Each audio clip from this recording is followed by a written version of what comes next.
Perkenalkan, kami dari kelompok 4 yang hari ini akan menampilkan video mengenai edukasi primer, sekunder, dan tersier untuk pasien dengan penyakit congestive heart failure.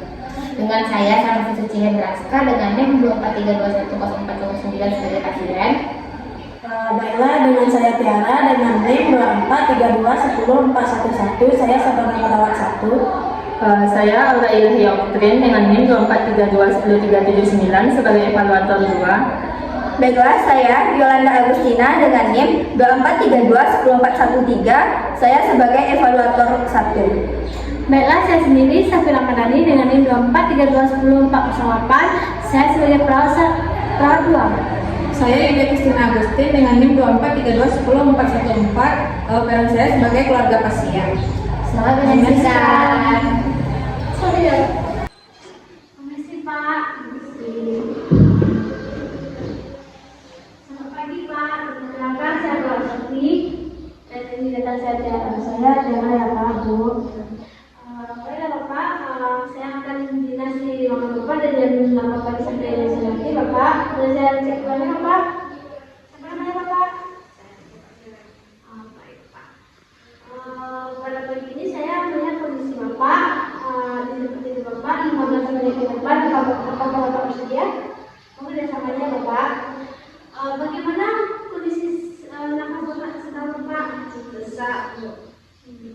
Baiklah Bapak, Bu, saya tadi cek ke rekam medis, tekanan darah Bapak 130/85 ya Bu, normal, dan nadi Bapak agak meningkat sedikit 95 kali per menit, dan jantung Bapak terasa agak bergerak keras, tenang dan jantung ya Bu.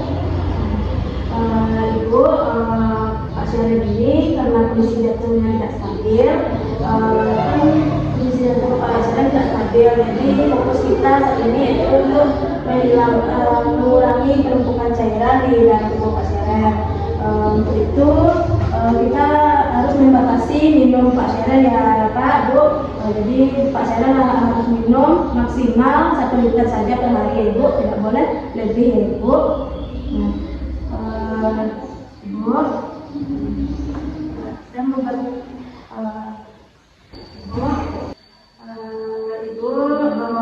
karena kondisi Bapak Sedan tidak stabil dan tidak stabil, jadi kita harus melakukan pencegahan primer atau diet atau pencegahan primer dari rumah Ibu. Jadi makanan apa yang harus saya kurangi sos? Jadi Ibu harus lebih utamanya yaitu Ibu harus mengurangi konsumsi garam pada makanan ya Ibu, maksimal setengah sendok saja per hari Ibu. Dan pasien juga harus mengurangi makanan kaleng ya Ibu, dan di makanan juga tidak boleh ditambah rasa lain ya Ibu. Dan juga makanan kaleng itu juga banyak mengandung natrium Ibu, natrium atau garam. Jadi untuk mengurangi lengkap pada tubuh pasien, jadi kita harus mengurangi yang ditambah itu garam ya Bu. Pak saya dan Ibu, kalau misalnya memang benar-benar udah pulih, tolong dihentikan dulu untuk rokoknya ya Bapak Ibu. Soalnya kalau Ibu terus merokok, tekanan pembuluh jantung Bapak Ibu meningkat lagi ya Bapak Ibu. Maka dari itu hentikan dulu terlebih dahulu rokoknya ya Bapak Ibu. Nanti kalau misalnya Bapak sedang mati di rumah, Bapak sedang tidak boleh tidur saja ya Pak. Jadi ini namanya edukasi sekunder namanya Bu. Jadi Bapak sedang itu harus produktif Bu. Jadi maksimal setiap paginya Bapak sedang harus berjalan kaki 10-15 menit Ibu. Jika Bapak sedang nanti merasa sesak, nanti adanya saat jalan kaki itu, Bapak sedang boleh istirahat saja. Jadi nanti jika terasa bengkak lagi di rumah gimana?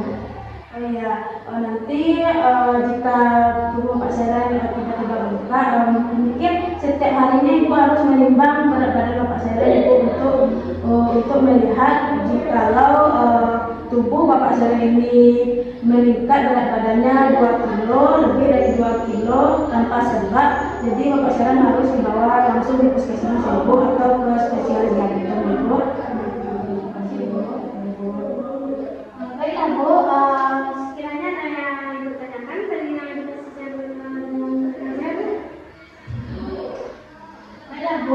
waktunya Ibu mengumpulkan saya, bisa Ibu panggil teman perawat. Kami izin pamit ya Bu. Makasih ya Bu. Kami pamit dulu ya Bu. Jangan lupa ya Bu. Jaga kesehatannya Bapak. Kesehatan ya Pak. Bu. Dalam simulasi ini, kita telah melihat penerapan 3 level edukasi. Yang pertama, edukasi sekunder dilakukan saat pasien mengalami pembatasan cairan. Yang kedua, edukasi primer difokuskan pada pola diet rendah garam dan berhenti merokok. Selanjutnya itu sedangkan tersier ditekankan pada rehabilitasi fisik mandiri dan pemantauan berat badan harian. Selanjutnya itu perawat telah menunjukkan komunikasi terapeutik yang baik ditandai dengan pada pasien yang tepat dan keterlibatan dalam edukasi. Demikian evaluasi edukasi tugas ini. Terima kasih.